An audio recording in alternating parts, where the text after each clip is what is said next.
Oke, Anda ngirimin kami tumpukan artikel yang seru banget soal FC Barcelona. Dan jujur, pas saya baca, ini jelas bukan cuma soal kemenangan mereka di Piala Super Spanyol 2026 lawan Real Madrid kemarin kan? Bukan sama sekali. Sumber-sumber ini tuh ngebahas sesuatu yang jauh lebih dalam. Gimana sebuah klub bola bisa jadi simbol identitas, perlawanan, bahkan ya kebanggaan satu bangsa, bangsa Katalan. Nah, itu dia. Slogan mereka yang ikonik, Més que un club. Lebih dari sekedar klub. Betul. Itu bukan cuma, marketing gimmick yang keren. Slogan itu punya bobot sejarah yang luar biasa. Lahir dari puluhan tahun penindasan. Dan salah satu artikel akademis yang Anda kasih, itu ngasih kita satu alat bantu yang oke banget buat ngebongkar ini. Alat bantu apa tuh? Konsep yang namanya modal sosial. Atau ya, dalam bahasa Inggrisnya, social capital. Modal sosial? Oke. Kedengarannya agak akademis ya. Bisa dibuat simpul nggak? Apaan sih sebenarnya modal sosial itu? Dan gimana konsep ini bisa ngejelasin kekuatan Barca di luar lapangan? Bisa. Gini deh, bayangin aja modal sosial itu kayak lem yang nyatuin masyarakat. Lem sosial. Oke, saya suka itu. Ini soal jaringan pertemanan, rasa percaya, kemauan kerjasama. Penelitinya Robert Putnam bilang kalau komunitas yang modal sosialnya tinggi itu cenderung lebih sehat, warganya lebih happy, ekonominya jalan. Nah, buat ngebahas Barca, ada 3 jenis lem yang penting banget. Oke, 3 jenis. Apa aja tuh? Pertama, bonding atau ikatan. Ini lem super kuat buat orang-orang yang mirip, identitasnya sama. Kayak keluarga atau geng gitu ya? Persis. Kedua, bridging, jembatan. Ini yang nyambungin kelompok-kelompok yang beda, tapi punya tujuan atau musuh yang sama. Dan ketiga, linking atau kaitan. Ini hubungan vertikal dari orang biasa ke institusi yang punya kuasa. Wow, oke. Ikatan, jembatan, kaitan. Menarik banget.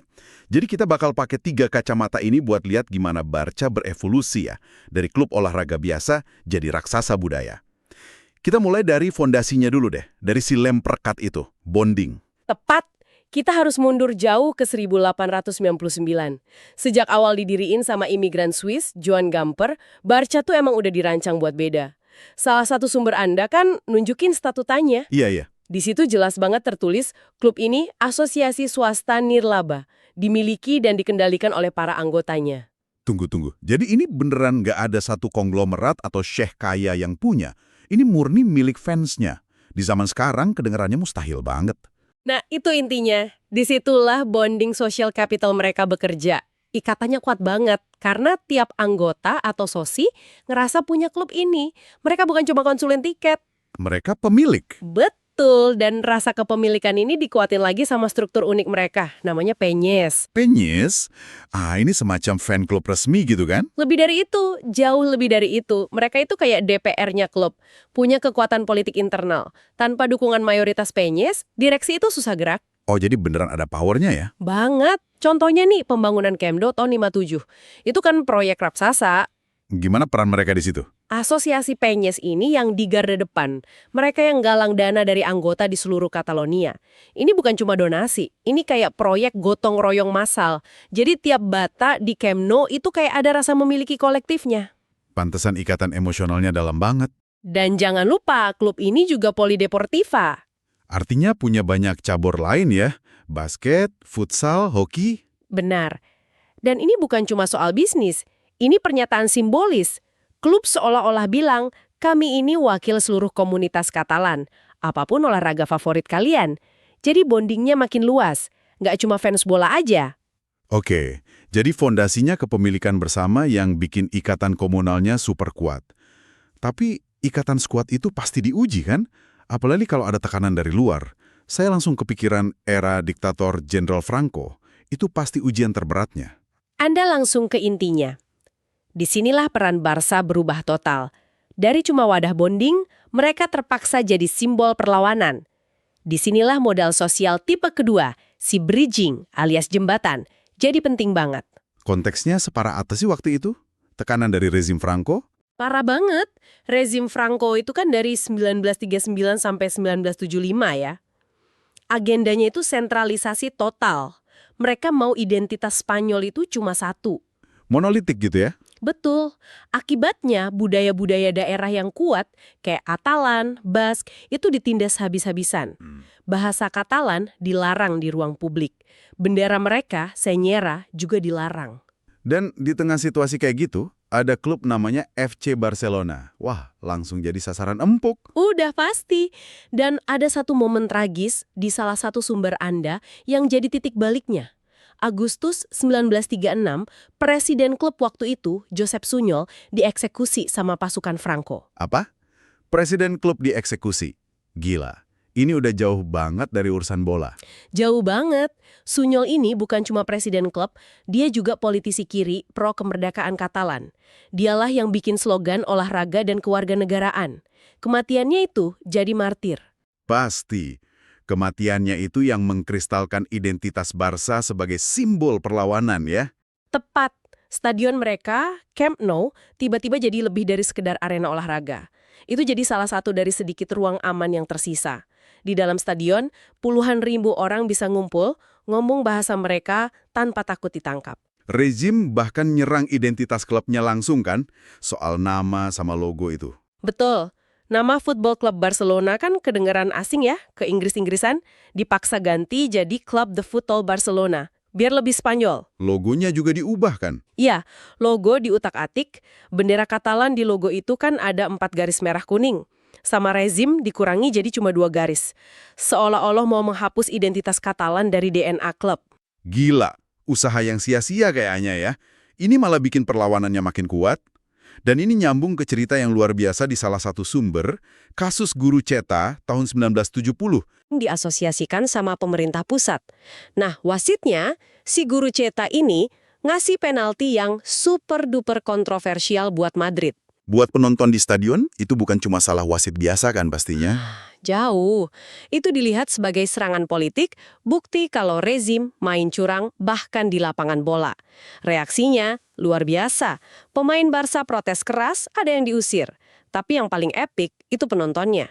Mereka ngelempar bantal kursi itu kan? Satu stadion, mereka serempak ngelempar bantal kursi yang mereka sewa ke lapangan. Pertandingannya sampai berhenti total. Itu bukan cuma protes, itu pertunjukan perlawanan. Dan nggak berhenti di situ. Ada pamflet gelap disebarkan sebelum laga berikutnya. Bridging social capitalnya bekerja. Klub jadi jembatan yang nyatuin semua orang Katalan. Kaya, miskin, tua, muda, semua jadi satu buat melawan penindasan. Luar biasa. Nah, setelah Franco meninggal tahun 75 dan Spanyol jadi demokrasi, apa yang terjadi sama identitas perlawanan ini? Apa perang jembatan itu jadi luntur? Bukan luntur, tapi berevolusi. Di sini modal sosial tipe ketiga, linking atau kaitan mulai main. Setelah demokrasi, identitas Katalan nggak perlu sembunyi-sembunyi lagi. Keanggotaan klub meledak ya setelah itu. Meledak. Dari 66.000 tahun 74 jadi lebih dari 108.000 di tahun 88. Barca sadar mereka punya kekuatan buat ngehubungin komunitas mereka ke dunia luar, ke institusi global. Mereka mulai bangun citra internasional. Dan mereka sadar bisa pakai citra itu untuk tujuan yang lebih besar.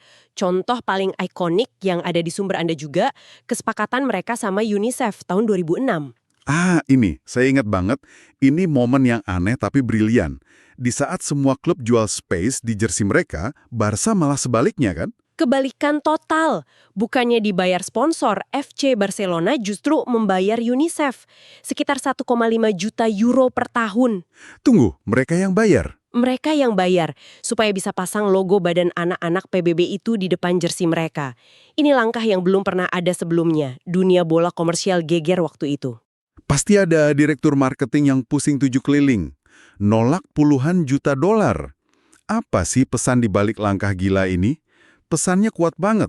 Kami beneran lebih dari sekedar klub. Ini cara mereka bangun linking social capital di panggung dunia. Mereka ngaitin brand mereka bukan sama maskapai atau minuman soda, tapi sama nilai kemanusiaan universal.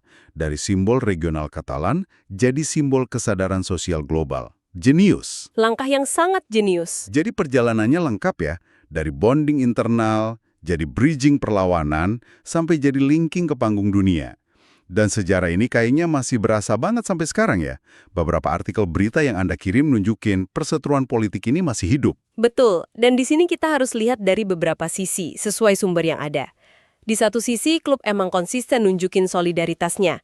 Contohnya pas referendum kemerdekaan 2017. Yang berakhir ricuh itu ya? Iya, waktu itu pemerintah pusat Spanyol kan represif banget. Nah, klub langsung keluarin pernyataan resmi, ngutuk represi itu. Fansnya juga vokal banget. Mereka sering kibarin bendera Estelada, simbol separatis Katalan, di stadion. Dan itu bikin mereka kena denda terus kan dari UEFA? Karena dianggap simbol politik. Betul. Tapi Barcelona ngelawan.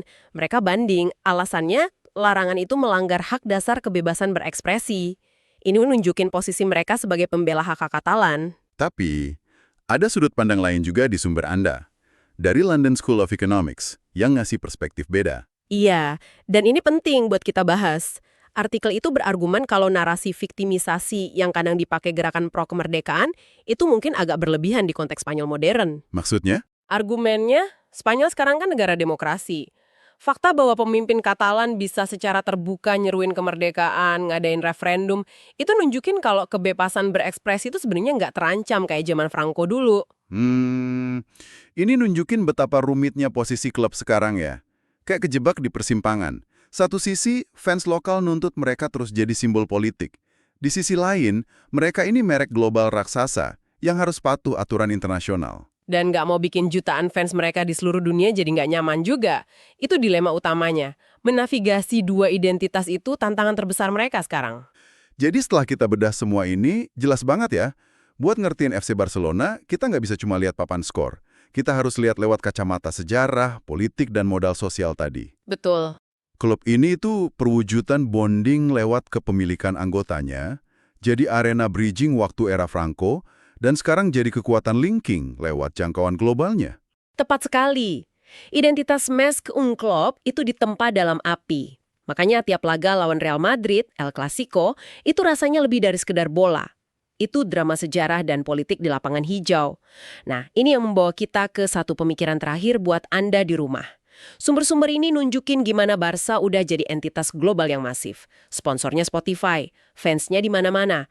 Pertanyaannya sekarang, di tengah komersialisasi sepak bola modern yang gila-gilaan, bisa nggak sih sebuah klub super kayak gini benar-benar mempertahankan identitas lokal dan akar politiknya?